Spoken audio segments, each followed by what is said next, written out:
हाँ, तो good morning आप लोगों को। अब हमारा नेक्स्ट टॉपिक था जो पार्ट 2 था हमारा। पार्ट 1 हमने पढ़ा दिया है। आप जाकर हमारे प्लेलिस्ट के वीडियो में जाकर पार्ट 1 को देख लीजिए। तो हमने केंद्रक तक पढ़ा कर छोड़ा था, जो राइबोसोम जो पैलेट ने खोज की थी। ठीक है, तो आज हम लोग बात करते हैं केंद्रक क्या है और केंद्रक की खोज किसने की थी। देखिए, केंद्रक क्या है। देखिए, सबसे पहले हम एक ड्राइंग ड्रॉ करेंगे। देखिए, ड्राइंग हमने कल बताया था। देखिए, इसमें ये जो चीज़ होता है, ये देखिए धागे नुमा, ये धागे नुमा रहता है। इस धागे नुमा को हम क्या कहते हैं? इस धागे नुमा को हम क्रोमेटिन बोलते हैं। क्रोमेटिन क्या बोलते हैं हम? क्रोमेटिन बोलते हैं। क्या बोलते हैं हम लोग? क्रोमेटिन। और क्रोमेटिन के हिस्से को हम लोग हिस्टोन, इस क्रोमेटिन में क्या पाया जाता है? तो हिस्टोन ये है, हिस्टोन प्रोटीन पाया जाता है। हिस्टोन प्रोटीन पाया जाता है। ठीक है, अब इसका हिस्टोन प्रोटीन का मतलब क्या होता है, आइए हम लोग समझते हैं। हिस्टोन प्रोटीन का मतलब क्या होता है, आप नोट करते जाइएगा। देखिए, हिस्टोन प्रोटीन होता है जो हिस्टोन प्रोटीन, ये देखिए, ये एक पीढ़ी से दूसरी पीढ़ी में जाने वाला आनुवांशिक होता है। ये जानते हैं, एक पीढ़ी से दूसरे पीढ़ी में जाने वाला आनुवांशिक होता है। आनुवांशिक मीन्स डीएनए, आनुवांशिक मीन्स डीएनए होता है। ठीक है, और देखिए, ये नोट करने के बाद आप देखिएगा, ये जो अभी हमने बताया है धागे नुमा, ये जो भाग रहता है, ये धागे नुमा संरचना क्या कहलाता है? गुणसूत्र कहलाता है। क्या कहलाता है? गुणसूत्र कहलाता है।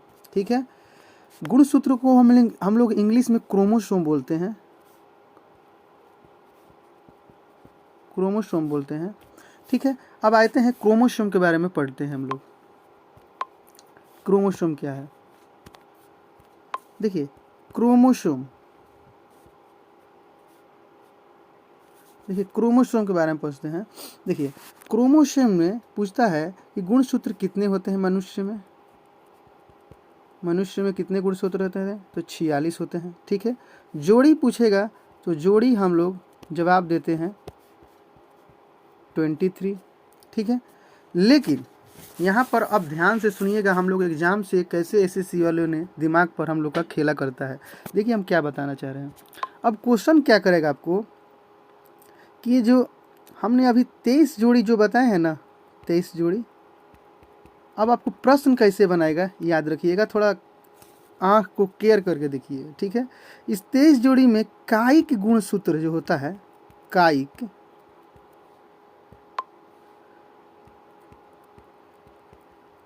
तेईस जोड़ी में जो कायिक गुणसूत्र जो होता है, कायिक गुणसूत्र, इस कायिक गुणसूत्र में 23 जोड़ी आप लोग फट दे के जाकर मार के आ जाइएगा कि 23 जो होता है, मनुष्य में कायिक गुणसूत्र 23 होता है। तो आप जाइएगा पूरा घर में खुश हो गए कि अरे हमने तो आज सही कर दिया। लेकिन आपका ये जो आंसर है बिल्कुल गलत है, ये बिल्कुल गलत हो जाएगा। याद रखिए, कायिक जब बोलेगा, जब भी कायिक बोलेगा, मनुष्य में कायिक गुणसूत्रों की संख्या क्या है? मनुष्य। ठीक है, हम शॉर्टकट में देखिए मनुष्य, एक सेकेंड, हाँ, कायिक देखिए मनुष्य है, ये हम शॉर्टकट मनुष्य को लिख दिए हैं। ये तो आपको अच्छा से लिख दे रखिए, कायिक गुणसूत्र, कायिक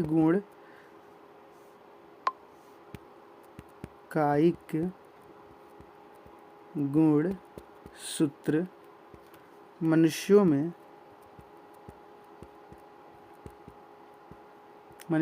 याद रखिएगा 22 होते हैं, 22 जोड़ी होते हैं।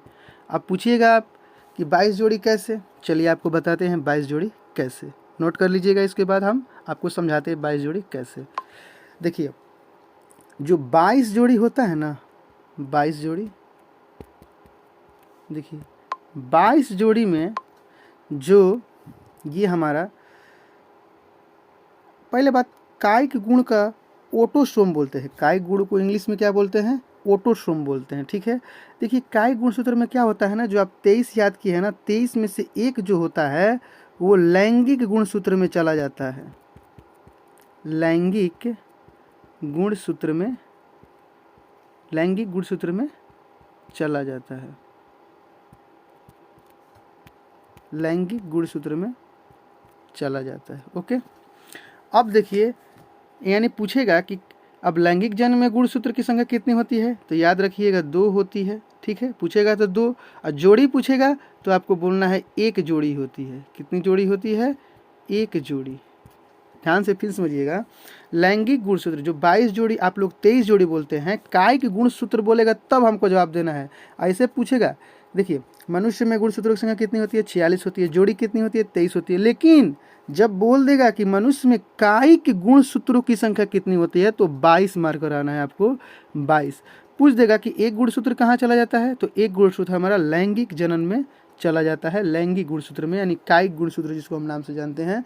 अब देखिए हम लोग, और जोड़ी पूछेगा कि लैंगिक गुणसूत्र में जोड़ी कितनी होती है, तो 1 होती है। कितनी होती है, 1 होती है।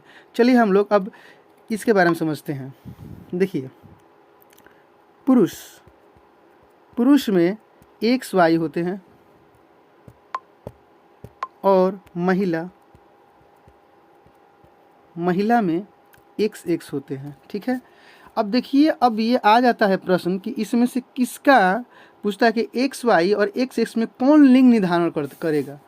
XX और XY में, XY है, ठीक है ना, XY और XX में कौन लिंग निर्धारण करेगा, तो याद रखिएगा XX और XY में लिंग निर्धारण आपका ये Y करेगा। कौन करेगा, Y। याद रखिएगा Y करेगा लिंग निर्धारण। इसी पर डिपेंडेंट रहता है कि पुरुष और महिला का जो निषेचन होता है उसमें निर्धारण जो करता है, लिंग निर्धारण, वो Y पर डिपेंड करता है, Y पर डिपेंड करता है। चलिए हम लोग नेक्स्ट टॉपिक चलते हैं।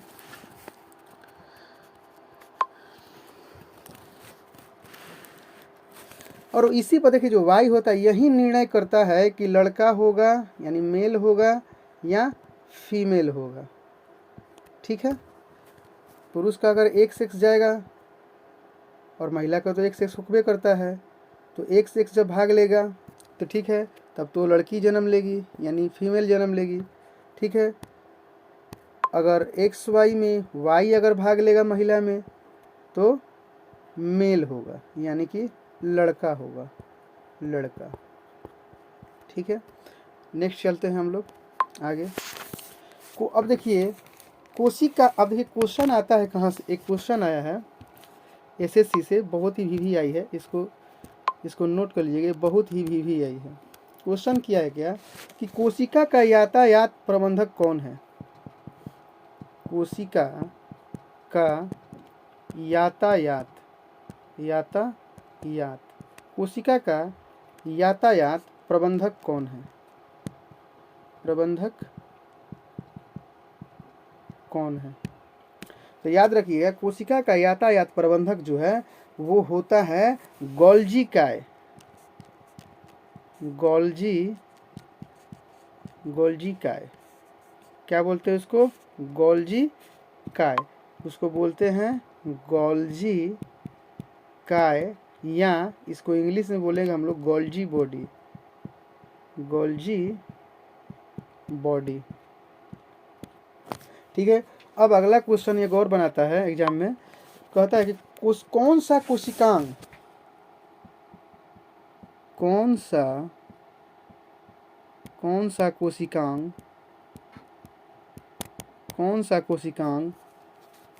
केवल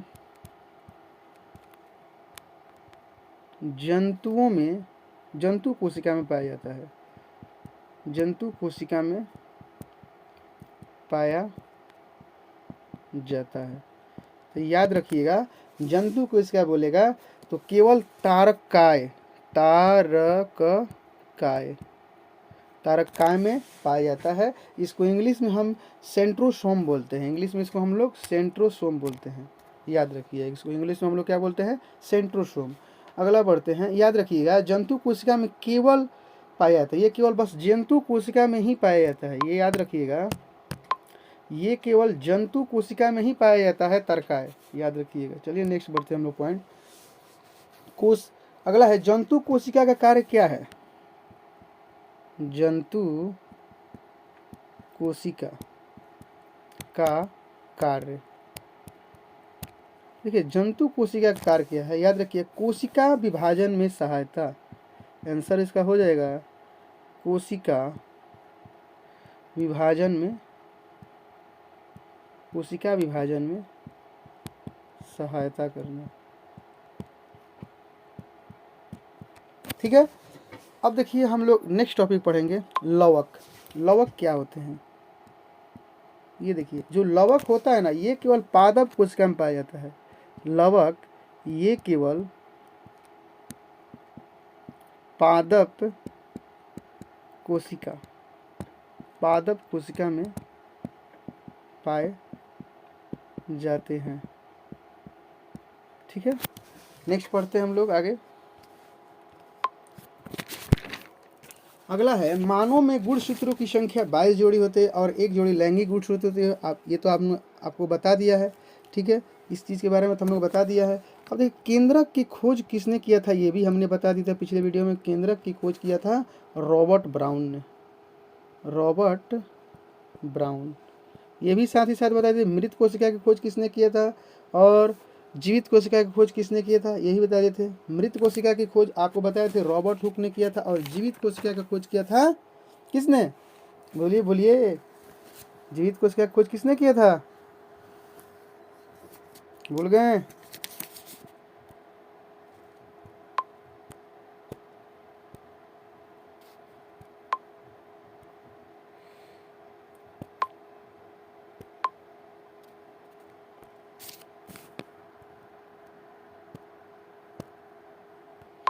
देखिए बता रहे हैं, आप लोग भूल जाते हैं, कमेंट में कीजिएगा। मृत कोशिका को रॉबर्ट हुक ने किया था और जीवित कोशिका को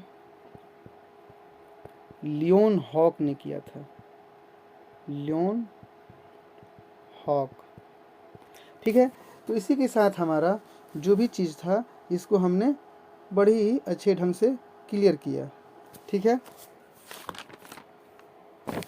अब एक और प्रश्न से बन जाता है, माइटोकॉन्ड्रिया का खोज किसने किया था, माइटोकॉन्ड्रिया, माइटोकॉन्ड्रिया का खोज किसने किया था, तो याद रखिएगा अल्टमैन, अल्टमैन ने किया था, अल्टमैन ने किया था।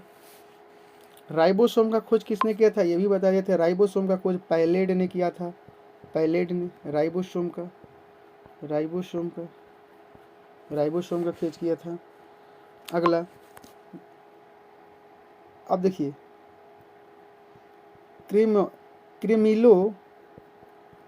गोल्जी का खोज किसने किया था, क्रेमिलो गोल्जी का खोज किसने किया था, तो गोल्जी बॉडी, ये भी हमने बता दिया था, गोल्जी बॉडी।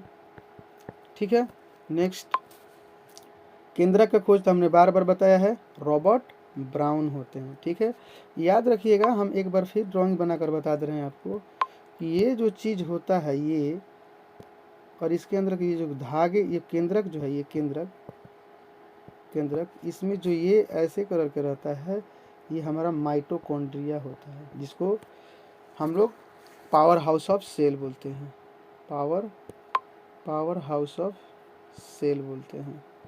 ये VVI है, SSC में बार बार रिपीट करता है। चलिए तो मित्रों, आज का वीडियो हमारा यहीं तक समाप्त हुआ। तो आप लोग प्लीज़ चैनल का सदस्य बने, लाइक, कमेंट, शेयर, सब्सक्राइब, ठीक है, करना ना भूलें। ठीक है, और फिर आपको बेल आइकॉन जो होता है यहाँ पर देखिए ऐसे घंटी कलर का होता है, ऐसे इसको दबाना, प्रेस करना, इसे प्रेस कीजिएगा तभी हमारा नोटिफिकेशन आपके तक पहुँचेगा। ठीक है, तो ऑनलाइन ट्रिक क्लासेस को सब्सक्राइब करना ना भूलें। ठीक है, तो आप लोग को थैंक यू, धन्यवाद।